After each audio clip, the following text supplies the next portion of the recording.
Hello friends, welcome back to my channel. ये ड्रामे की हिंदी एक्सप्लेनेशन का पार्ट 11 है। तो चलिए वीडियो को स्टार्ट करते हैं। थिन मोई को छोड़कर चला जाता है। इसके बाद हमें 2 महीने के बाद फुकेट का सीन दिखाया जाता है। थिन हांगकांग न जाकर अपने घर में ही पड़ा होता है और मोई को बहुत ज्यादा मिस कर रहा होता है। इतना मिस कर रहा होता है कि घर में हर जगह उसे मोई ही दिख रही होती है। थिन की मोम उसके घर आती है और उसकी ऐसी हालत देख कर बोलती है, ऐसे पड़े रहने से कुछ नहीं होगा। अगर तुम मोई से सच में प्यार करते हो तो तुम्हें इस बात को उसे प्रूव करना होगा। इसके बाद थिन मोई को अच्छी तरह से जानने के लिए उसकी मोम के घर आता है। थिन मोई की मोम से माफी मांगता है उनकी बेटी को परेशान करने के लिए। मोई की मोम माफ कर देती है। थिन मोम को मोई के बारे में हर छोटी से छोटी बात बताने को कहता है। मोम उसे मोई के बारे में सब कुछ बता देती है। सब कुछ जानने के बाद थिन को एहसास होता है मोई की दुनिया सिर्फ थिन था। इसलिए थिन मोई की मोम को बोलता है, मैं पास्ट को तो बदल नहीं सकता पर आगे अब कुछ भी गलत नहीं होने दूंगा। नेक्स्ट डे थिन वापस बैंकॉक वाले घर में आ जाता है और ऑफिस भी ज्वाइन कर लेता है। ऑफिस में आते ही सीनियर चेतु से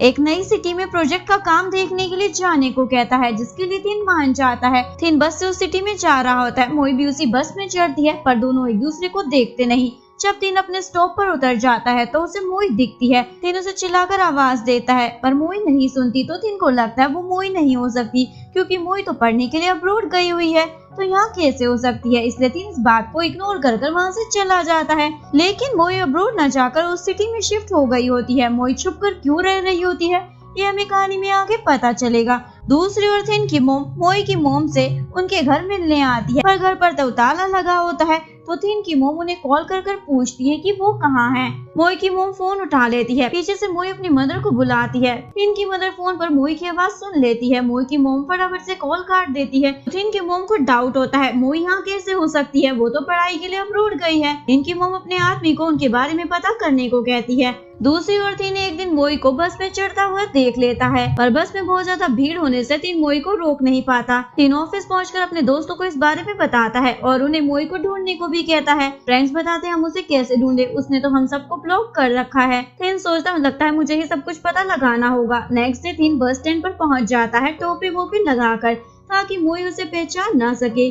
मोई बस स्टैंड पर आती है पर थिन को नहीं देखती तो थिन बड़े आराम से मोई का पीछा करता है और उसका पीछा करते हुए मोई के घर तक पहुंच जाता है। घर की केयर टेकर थिन को देख लेती है और पूछती है तुम कौन हो। थिन बताता है मैं मोई का हस्बैंड हूँ। केयर टेकर को बिलीव नहीं होता, अगर तुम उसके हस्बैंड हो तो तुम्हारी वाइफ यहाँ अकेली क्यों रह रही है। थिन बताता हम दोनों की फाइट हो गई थी इसलिए नाराज होकर वो यहाँ रह रही है। थिन ये कहकर अंदर आता है और विंडो से मोई को देखने लग जाता है। घर के अंदर मोई बेहोश हो जाती है तो थिन उसे उठाकर हॉस्पिटल ले आता है। दूसरी ओर थिन की मोम को पता चल जाता है मोई अब्रॉड नहीं गई तो उसकी मोम से इस बारे में पूछती है। मोई की मोम उन्हें सच बता देती है कि मोई प्रेग्नेंट है और उसी ने मुझे मना किया था किसी को भी इस बारे में बताने से। तभी मोई की मोम को थिन का कॉल आता है और उन्हें मोई की हॉस्पिटल में एडमिट होने की बात बताता है। दोनों मोम्स मोई से मिलने के लिए निकल जाते हैं। हॉस्पिटल में थिन को डॉक्टर से पता चलता है कि मोई प्रेग्नेंट है। थिन तो बहुत ज्यादा खुश हो जाता है। थोड़ी देर बाद मोई को होश आता है।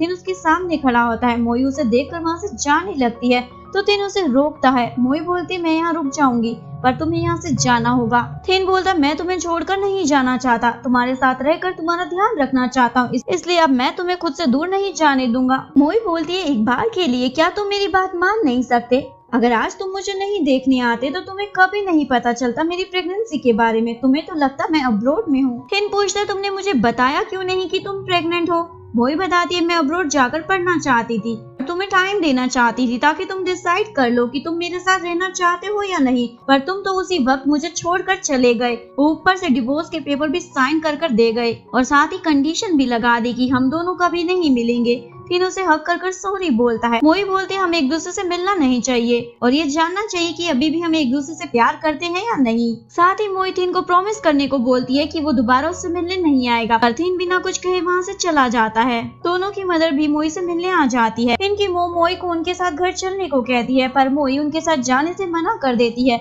मैं यहीं अकेली रहना चाहती हूँ। इनकी मोम भी उसके डिसीजन के आगे कुछ नहीं कर पाती। मोम रूम से बाहर आती है तो तीनों ने बोलता है मैं मोई को यहाँ अकेले नहीं रहने दूंगा, उसे अपने साथ घर लेकर जाऊंगा। इनकी मोम उसे डांटती है क्या तुम्हारे पास दिमाग नहीं है, मुझे फोर्स कर अपने साथ नहीं ले जा सकते। थिन पूछता तो अब मैं क्या करूँ। मोम बोलती है वो तो तुम्हें ही सोचना होगा, तुम मोई का दिल कैसे जीतोगे। थिन अपनी इस परेशानी को अपने दोस्तों के साथ बांटता है और अपनी हेल्प करने को कहता है। नेक्स्ट थिन के दोस्त मोई की घर की टेक केयर के पास पहुंचते हैं और उसे पटाकर मोई के डेली रूटीन का पता कर लेते हैं और जाकर थिन को दे देते हैं। नेक्स्ट डे थिन अपने काम पर लग जाता है। थिन अपने दोस्तों के साथ मोई के घर पहुंचता है। केयरटेकर उन्हें घर की चाबी भी दे देती है। मोई के घर से जाते थिन अपने दोस्तों के साथ मिलकर मोई के घर की साफ सफाई कर देता है और मोई के लिए अच्छा सा खाना भी बनाता है। इवन थिन तो मोई के लिए उसके फेवरेट फूल भी वास में लगा देता है। जब मोई घर आती है तो उन फूलों को देखकर बहुत खुश होती है। कुछ दिन इसी तरह चलता रहता है। थिन हर रोज मोई के पीछे से उसके घर आता है और उसका सारा काम कर देता है। थिन ऑनलाइन यूट्यूब वीडियो से स्वेटर बुनना भी सीखता है। एक दिन थिन मोई के घर का काम कर रहा होता है। थिन को मोई की डायरी मिलती है जिसमें लिखा होता है मोई पढ़ने के लिए अब्रॉड जाने ही वाली थी, पर एक दिन पहले उसे पता चला कि वो प्रेग्नेंट है और इस बात से वो बिल्कुल दुखी नहीं थी कि प्रेगनेंसी की वजह से वो पढ़ाई करने नहीं जा पाएगी, बल्कि बहुत खुश थी।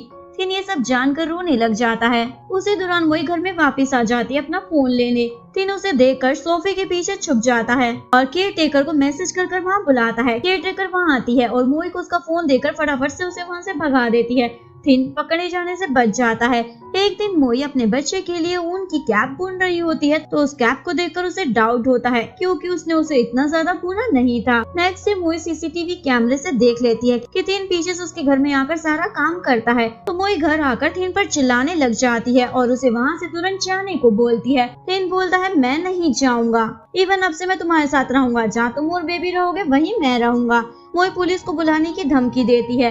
तभी मोई की मोम वहाँ जाती है और मोई को ऐसा करने से रोक लेती है। मोम थिन को वहाँ से जाने को कहती है। थिन बोलता है जब तक मोई मुझे यहाँ रहने के लिए हाँ नहीं बोलेगी मैं यहाँ से कहीं नहीं जाने वाला। मदर घर के अंदर आकर मोई को समझाती है थिन बदल चुका है, अब उसे तुमसे सच में प्यार है और तुम्हारी फिक्र भी, इसलिए तुम्हें बेबी के लिए मान जाना चाहिए। और मोई पर इन सब बातों का कोई असर नहीं होता। रात हो जाती है। थिन मोई के घर के बाहर बैठा होता है। मोई उसे देख लेती है पर लाइट ऑफ कर सो जाती है। थोड़ी देर बाद अचानक से मोई घर का डोर खोलती है और थिन को घर के अंदर आने देती है। मोई उसे ब्लैंकेट भी देती है। थिन तो इतने में ही खुश हो जाता है। नेक्स्ट डे थिन काम पर होता है। थिन को वॉमिट आने लग जाती है। थिन घर आता है। घर में भी उसका कुछ ऐसा ही हाल होता है। केयरटेकर बोलती है लगता है तुम्हें मॉर्निंग सिकनेस हो गई है तुम्हारी वाइफ की प्रेगनेंसी की वजह से, तुम्हें आराम करने की जरूरत है इसलिए तुम घर चले जाओ। मोई केयरटेकर से पूछती है इसका घर तो काफी दूर है, इस हालत में ये घर कैसे जाएगा। केयरटेकर के मुंह से निकल जाता है थिन मोई के पीछे वाले घर में रहता है। यानी थिन इतने दिनों से मोई के बगल वाले घर में ही रह रहा था।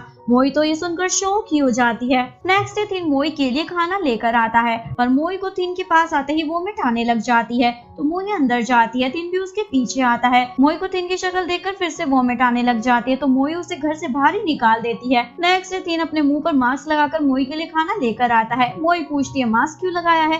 थिन बताता है कल तुम मेरी शक्ल देखकर वोमिट कर रही थी इसीलिए। मोई स्माइल करती है। इसके बाद फिर मोई को अल्ट्रासाउंड के लिए हॉस्पिटल लेकर आता है। दोनों अपने बेबी को देखकर बहुत खुश होते हैं। घर आकर थिन मोई के लिए खाना बनाता है। मोई थिन को अपनी इतनी परवाह करते देख उसे माफ कर देती है और दोनों फिर से एक हो जाते हैं। कुछ दिन इसी तरह हंसी खुशी में बीत जाते हैं। एक दिन मोई अचानक से बेहोश हो जाती है तो थिन उसे चेकअप कराने के लिए हॉस्पिटल लेकर आता है। नेक्स्ट डॉक्टर थिन को हॉस्पिटल बुलाते हैं और उसे बताते हैं मोई को किडनी डिजीज है तो उसे एक्स्ट्रा केयर की जरूरत है। थिन तो मोई के लिए बहुत ज्यादा परेशान हो जाता है पर उसको इस बारे में कुछ नहीं बताता और उसकी डाइट और मेडिटेशन का बहुत अच्छे से ध्यान रखता है। कुछ टाइम बाद थिन देखता है मोई की बॉडी में स्वेलिंग आ रही है तो वो उसे हॉस्पिटल लेकर आ जाता है।